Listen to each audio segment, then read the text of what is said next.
acredito que essa ideia da ocupação, ela veio de uma ideia não muito boa, que veio de uma grande greve na França de estudantes e professores, 2 anos antes, acho que 2007, na verdade, 2007, 2008, onde os estudantes eles começaram a fazer uma ronda na frente da prefeitura de Paris.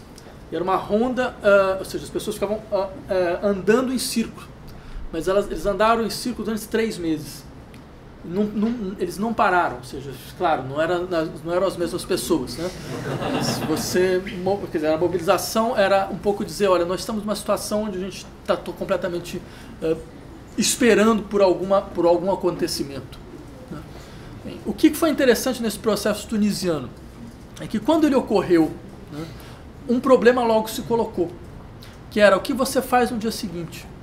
O que acontece posteriormente? O regime caiu, né, de uma maneira completamente espontânea, não havia partidos, não havia organizações. O que aconteceu foi o grupo mais bem organizado levou tudo. Houve uma eleição, havia 120 listas de esquerda, ou seja, 120 listas significa como se houvesse 120 partidos. Né?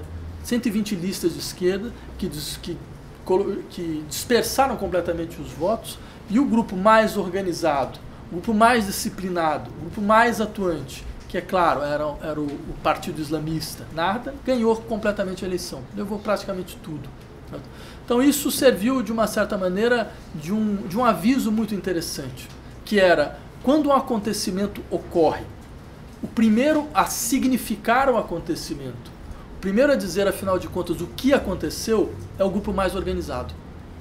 Esse grupo, esse partido Nahda, ele sequer participou das manifestações de derrubada do regime, porque os seus líderes todos estavam exilados. Certo? No entanto, e como eles tinham 2 coisas, primeiro, eles tinham capilaridade popular. Né? Quer dizer, todo esse movimento da Tunísia foi um movimento de classe média. Né? E toda a discussão era uma discussão de classe média. Só que a classe média esqueceu, em última instância, que havia uma grande massa que estava completamente à parte de toda e qualquer promessa de modernização social, política e econômica na Tunísia. Bem, quem tinha entrada nessa massa? Era o Partido Islâmico, por uma razão muito simples, porque esses partidos islâmicos dessa geração, que não são os partidos islâmicos da primeira geração, como aqueles que fizeram a Revolução Iraniana, são partidos muito, muito parecidos, que fazem um trabalho muito, muito parecido com os grupos evangélicos no Brasil. Ou seja, eles estão lá onde o Estado não está, eles dão assistência social onde o Estado é incapaz de ir, sabe? Por exemplo, eu fiz uma entrevista com um membro da Irmandade Muçulmana e fui no seu escritório. O escritório do sujeito parece um escritório de político do interior do Brasil. Sabe? Chega lá a mulher com o filho, fala, meu filho está doente, eu não estou conseguindo vaga no hospital. O cara vai, liga, fala, hospital tal, não sei o que, tem uma mulher aqui, está precisando de uma vaga. Ou seja, você tem uma profunda capilaridade de assistência social. Isso contou tanto na Tunísia quanto contou no Egito. Bem, por que é importante lembrar isso? É importante lembrar isso pelo seguinte, os movimentos de ocupação que se desdobraram dessa ideia, né, e o desdobramento dessa ideia está vinculado muito a 2 elementos fundamentais, né, que apareceram nas mobilizações árabes. O primeiro é a ideia de democracia real. Certo? A ideia de que é necessário a constituição de um modelo de intervenção e participação popular que não recaia mais uma vez nos impasses, nas limitações da democracia parlamentar. Isso estava muito claro, por exemplo, na discussão dos indignados na Espanha, né? Onde eles falavam, em última instância, uma questão que é a questão fundamental, é que regime político é esse que permitiu tal descalabro econômico, tal destruição, tal espoliação dos recursos estatais pela banda mais mafiosa do sistema financeiro. Ou seja, isso não pode ser uma simples crise econômica. Isso é algo muito mais grave, isso é uma crise política. Certo? Não haveria crise econômica se você tivesse um regime político que tivesse de fato a capacidade de enquadrar e limitar de maneira claramente visível o sistema financeiro. mas é impossível uma limitação dentro dos quadros da democracia parlamentar, tal como ela é organizada hoje em dia, por uma razão muito simples, porque todo e qualquer partido, certo? Em qualquer estrutura da democracia ocidental, certo? Depende de maneira visceral de recursos vinculados ao sistema financeiro. Não se ganha uma eleição sem o dinheiro do sistema financeiro, certo? E mais do que isso, não se governa um país, certo? Quebrando radicalmente a estrutura que já não é mais uma estrutura nacional, mas é uma estrutura global de organização, de cerceamento das possibilidades de desenvolvimento de alternativas econômicas.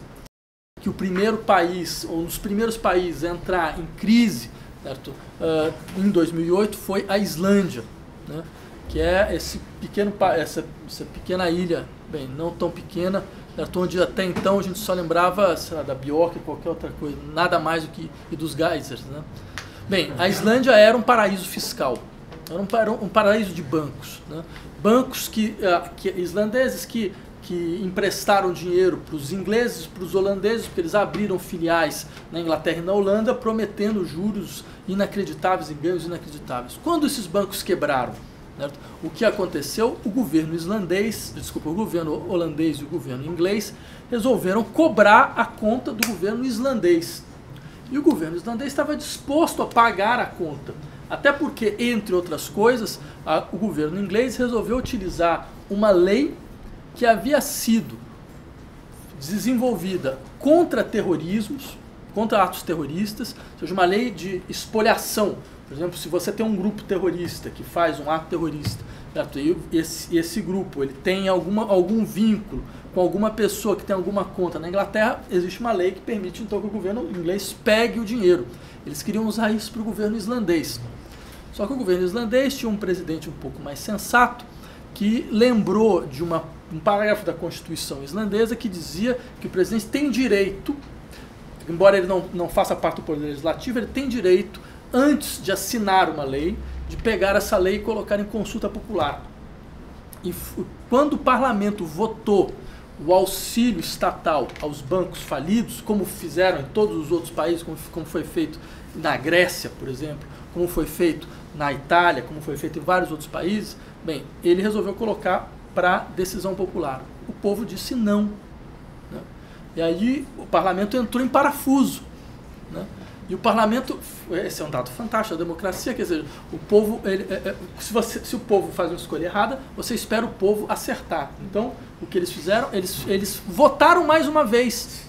Mais uma vez votaram e mais uma vez insistiram aí com todo o terrorismo econômico que vocês possam imaginar, tem a catástrofe vai aparecer, não sei o que lá, o presidente mais uma vez colocou para votação pública. Bem, e mais uma vez o povo disse não, 2 vezes, né? Por uma razão muito simples, como dizia o meu avô, quem paga a orquestra escolhe a música, né? Então, eles iam pagar, né, esse dinheiro do imposto deles, certo?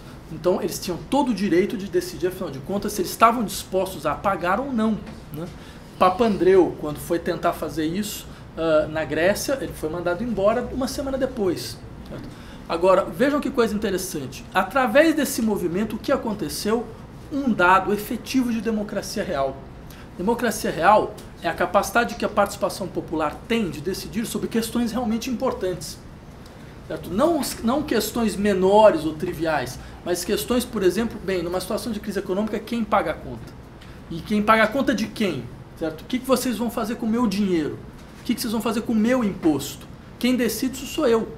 Certo? Situação de estado de emergência econômico, certo? Que era uma situação, bem, a situação era clássica, uma situação, digamos, de estado de emergência econômico, é a participação direta popular que decide todo o processo.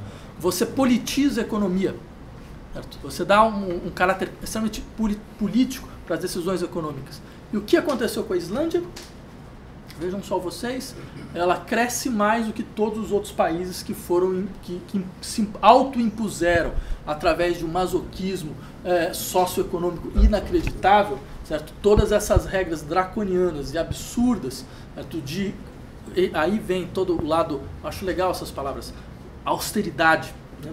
O rigor, quer dizer, como se você estivesse tratando com uma criança, né? Que precisa de um pouco de disciplina, precisa um pouco de moral, né, porque gastou demais, porque não soube utilizar os recursos que tinha, ou coisas dessa natureza. Ou seja, vem todo um discurso de infantilização de toda uma população, certo? Um discurso de infantilização de todo um país para que você possa justificar o fato de que você está votando as leis mais absurdas relativas ao próprio futuro do país.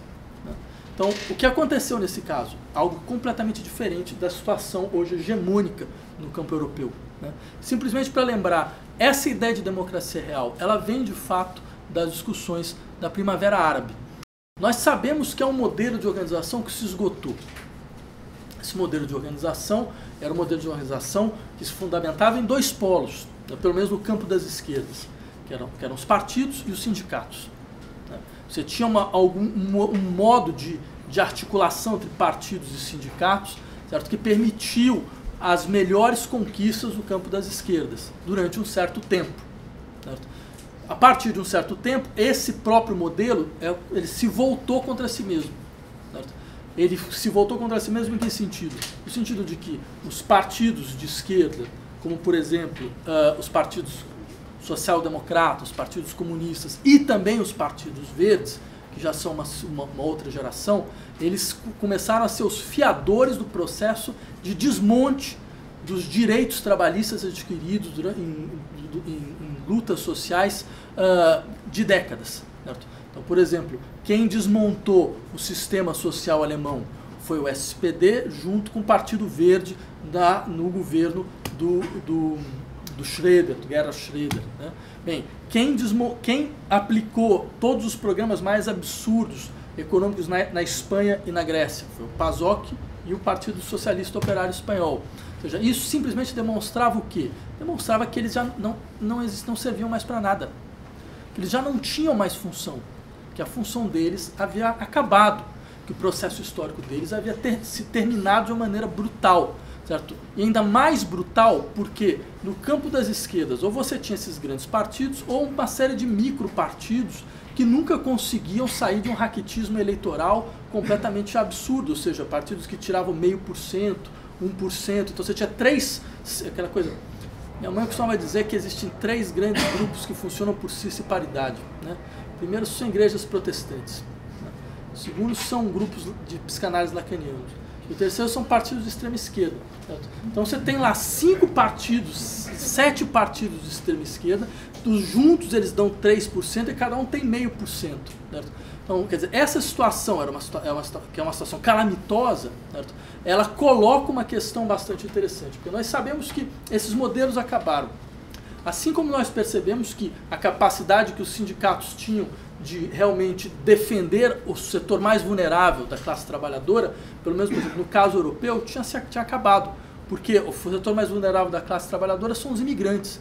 E para isso não tem sindicato. Muito pelo contrário, você teve um processo onde boa parte da base sindical foi indo para a extrema-direita, sem que os sindicatos fossem capazes de recapturá-los. Certo? Então, esse esgotamento colocou uma questão bastante importante, que é a questão do nosso tempo, que é uma questão que a gente ainda não tem resposta. Qual é o modelo de organização que vai ter que sair daqui, desse processo? No Egito, um dos grupos que organizou a Revolução Egípcia chama-se Movimento 6 de Abril, que é um grupo de jovens. Foram eles que organizaram todas essas grandes manifestações pelo Facebook, que transformaram o uso da internet em uma arma fundamental. Certo? Bem, o que é esse Movimento 6 de Abril? É o maior ônibus que vocês possam imaginar. Certo? É um movimento que tem nasceristas, trotskistas, nacionalistas, islamistas, vejam só que coisa impressionante, ecologistas, ou seja, todos, de uma certa maneira, organizados a partir, não de um programa fechado, mas de um setor mínimo de discussões. Certo? Ou seja, entre um e outro, quer dizer, entre um islamista e um trotskista, são 2 mundos completamente diferentes. Certo? No entanto, eles foram capazes de organizar uma espécie de núcleo comum. Então tá, todos nós queremos isso. Então nós se organizamos a partir desse núcleo comum, certo? Com as dinâmicas internas próprias. Eu lembraria, por exemplo, falou-se da eleição francesa. O maior fenômeno da eleição francesa hoje é um candidato de esquerda, um real candidato de esquerda, que conseguiu alcançar o 3º lugar, chama Jean-Luc Mélenchon, né? Esse candidato organizou uma frente, que chama Frente de Esquerda, onde você encontra o Partido Comunista, você encontra trotskistas, você encontra ecologistas radicais, você encontra sociais-democratas desencantados com os partidos sociais-democratas. Certo? Ele conseguiu fazer o que era inimaginável, que era, de uma certa maneira, organizar tudo isso num processo que tem densidade eleitoral e intervir no debate. E fazer com que os candidatos comecem a se colocar a partir das propostas que ele foi lançando. Certo? Então, isso são apenas exemplos de como esse processo, que é um processo pós-partidário, de política pós-partidária, ainda vai nos colocar muitas questões. Bem, é isso. Muito obrigado.